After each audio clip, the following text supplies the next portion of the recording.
Buena gente, con un video más.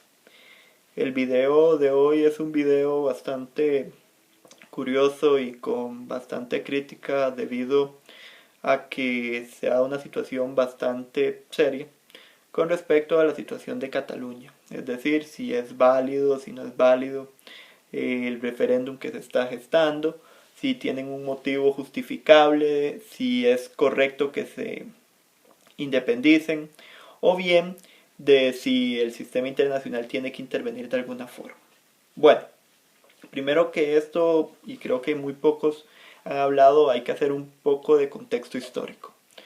Hay que entender de que España como tal ha sido un conjunto de reinos que se han unido a lo largo de la historia. De hecho, antes en el Imperio Romano esta región se llamaba Hispania, ¿verdad?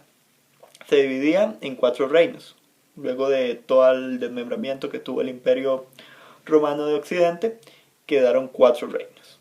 El reino de Castilla, el reino de Aragón, el reino de Granada y el reino de Navarra.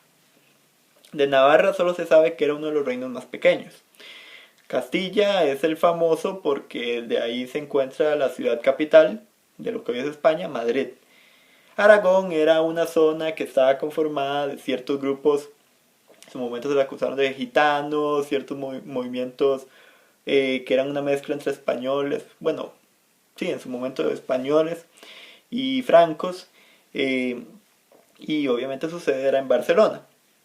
Y tenemos a Granada, que Granada era un combinado de grupos árabes y judíos que se habían asentado en esta zona de lo que antes era Hispania. ¿Qué sucede? Se casan la reina Isabel de Castilla y el rey Fernando de Aragón y expulsan a los invasores, tanto árabes como judíos que se ubicaban en el territorio. Específicamente creando la visión de los reyes católicos. Con el tiempo, Castilla y Aragón se van a convertir en los dos reinos más poderosos que hay en España. De hecho, se van a unificar y van a crear la Gran España, de tendencia católica. La situación iba bien hasta que, por situaciones del destino, su rey, Carlos II, no puede dejar un heredero. Y entonces hay dos familias que se disputan el trono en Europa. Nos referimos al nieto de Luis XIV, rey de Francia en su momento, Felipe de Borbón, y al archiduque de Austria. El archiduque se llamaba Carlos. Tanto Carlos como Felipe van a pelear por el trono. El archiduque representando a los Habsburgo y Felipe a los Borbón. Para resumirles básicamente lo que fue la guerra de sucesión española, se acaba con la dinastía Habsburgo y llega al poder Felipe de Borbón, Felipe V. ¿Qué sucede? Esta lucha no solamente era a nivel internacional, también a modo interno. Castilla defendía los ideales de un nuevo sistema con los Borbón, mientras que Aragón defendía los ideales de un sistema más federal, más republicano, menos monárquico de lo que era el sistema anterior. Pierde la batalla y entonces se le corta cualquier vinculación, cualquier tema con respecto a su lenguaje, su cultura, su sistema. Todo va a quedar en manos de Castilla. De hecho, Castilla va a tomar el control y de ahí es que se pone que la capital sea Madrid. ¿Qué pasa con Barcelona? ¿Qué pasa con lo que en su momento, o mejor dicho, lo que hoy conocemos como Cataluña? Pues desaparece. Desaparece ese ideal o ese sentido. Por lo menos hasta finales del siglo XIX e inicios del siglo XX, cuando se vuelve a dar esta estructura, se vuelve a traer ese ideal de volver a concebir la cultura catalana, de traer los ideales aragoneses, o sea, de volver a tener esa visión de lo que fue antes el reino de Aragón, esa visión federal, digámoslo así. El éxito como tal del ideal catalán tiene un efecto importante a finales de los años 20 e inicios de los años 30, cuando la monarquía queda en crisis en España, se da una situación económica terrible por los duros años 30 y entonces se crea el sistema republicano, es decir, España se convierte en una república. Lo había intentado en el siglo XIX, inicios del siglo XX, pero había sido un fracaso. Entonces esta es su segunda república, la segunda república española. Los ideales eran muy federales, era un gobierno bastante republicano, bastante demócrata, tenía temas como la igualdad, el trato justo, la educación de la mujer, mejores condiciones laborales. En su momento era mucha tendencia de lo que es la izquierda, de lo que es el socialismo de esa época. Por eso los catalanes siempre se han visto como de tendencia de izquierda. Los de Castilla, o los que en ese momento dirigían a la monarquía española, siempre se han visto más como conservadores, como católicos, como monárquicos. Entonces esta cuestión genera una disputa que se conoce como la Guerra Civil Española, en donde destaca una figura bastante radical de ultraderecha, fascista, llamado el general Francisco Franco.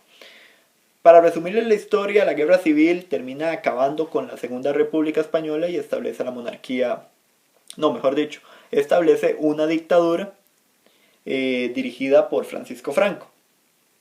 Cuando Francisco Franco muere, él creía que su sucesor, Juan Carlos, iba a mantener la estructura dictatorial del sistema, bajo las bases del fascismo.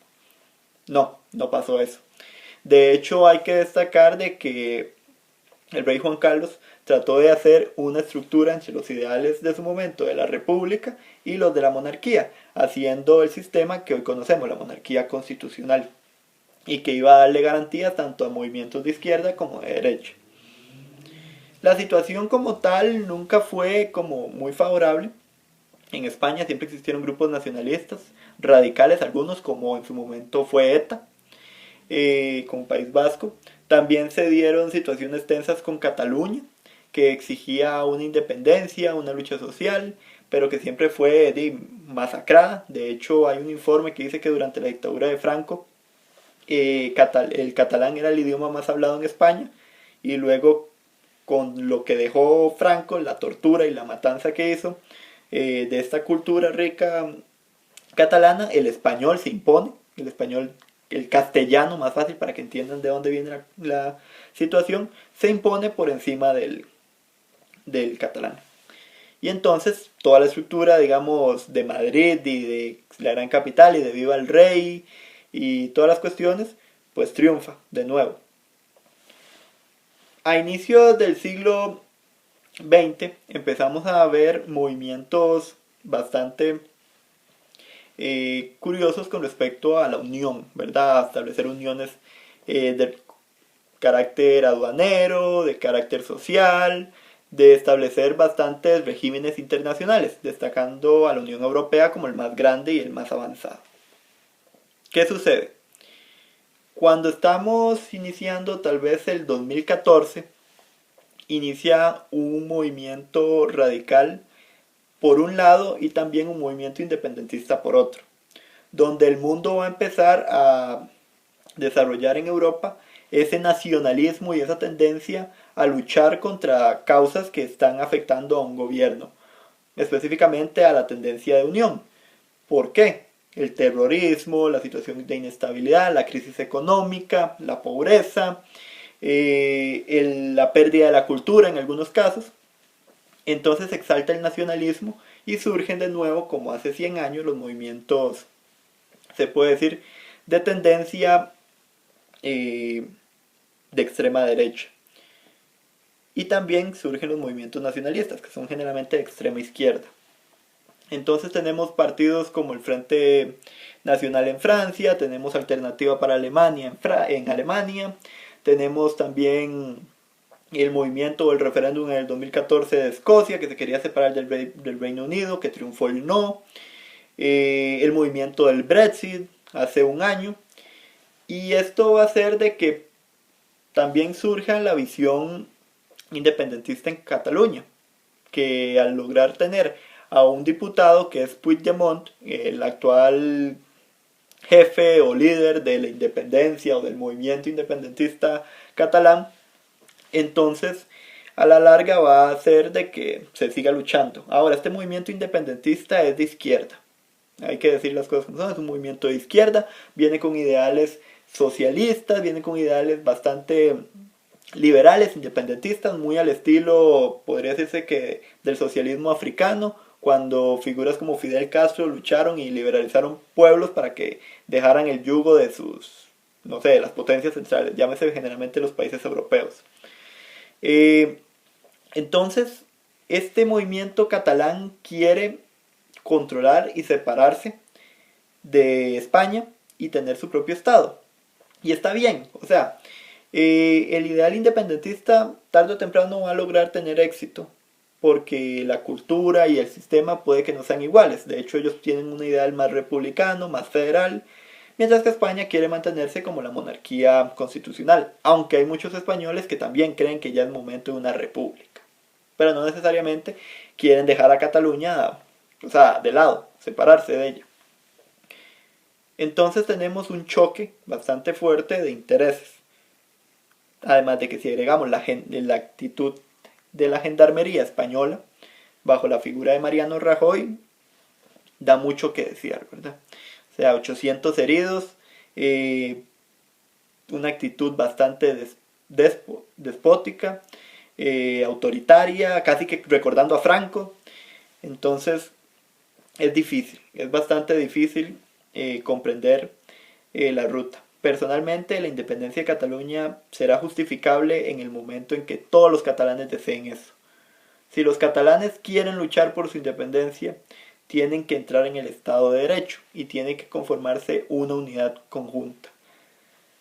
¿Se dará algún día la independencia catalana? Sí, como la del Kurdistán, como la de Escocia y como la de diferentes sistemas, generalmente monárquicos, o que en su momento tienen choques culturales. ¿Por qué? Porque no es fácil convivir en un sistema internacional donde no hay compatibilidad. Yo soy promotor de la tendencia de la unión, de que más bien deberíamos de crear más nexos entre los estados y formar vínculos como la Unión Europea, que ha funcionado, o en Sudamérica un poco el desarrollo de la UNASUR. Pero también soy consciente de que uno no puede obligar a los países a que se mantengan bajo un control, bajo un sistema cultural. O sea, Cataluña toda la vida ha tenido una estructura, una base que nunca lo va a hacer ser completamente afín a España. De hecho, a mí me decía mi profesor, uno de mis profesores de diplomacia, que en el fondo los españoles más bien intentan incluir a los catalanes, pero los catalanes no quieren incluir a los españoles a la hora, por ejemplo, de tener un puesto de trabajo en Barcelona. O sea, una persona de Asturias o de Sevilla puede ir a diferentes partes de España, salvo a Cataluña, y hablar español y no hay ningún problema. Pero usted, o mejor dicho, alguien de Barcelona puede ir a estos lugares y puede optar por un puesto, pero usted va a Barcelona y tiene que hablar catalán. O sea, no hay el mismo trato justo entre las partes. Quiero terminar diciendo de que no es justificable ninguna de las dos posiciones. Aquí hay más un choque de intereses que un deseo por parte de los catalanes o del mismo España de enfrentarse. Ni España quiere alejarse de Cataluña, ni Cataluña en el fondo tiene una estructura de cómo lograr este avance. Sin embargo, el nacionalismo está teniendo éxito. En realidad, la independencia catalana, de País Vasco, de Galicia, de las Islas Canarias, es un proceso que tiene que llamar a la unidad y a un diálogo justo. Y si el gobierno español no lo va a convocar por el derecho internacional, ahí sí es justificable tal vez tomar acciones. Pero del momento todo tiene que ser mantenido bajo el marco legal. Ojalá Kurdistán, Escocia, no sé si tal vez Gales en unos años, y de la situación en Cataluña puedan ser reflejo de un avance progresivo hacia el establecimiento de estados, obviamente bajo un marco legal y bajo un trato justo y cooperativo. Tal vez hasta salga beneficioso que España deje a Cataluña y luego se convierta en un gran socio comercial. Total, la Unión Europea siempre necesita más socios y más cooperación, y tal vez lo que ocupen es tener un país más o una estructura diferente de gobierno que les dé validez. Aunque teniendo las comunidades autónomas, hay que decir de que Cataluña ya tiene cierta soberanía y cierta validez como para desarrollarse por su cuenta.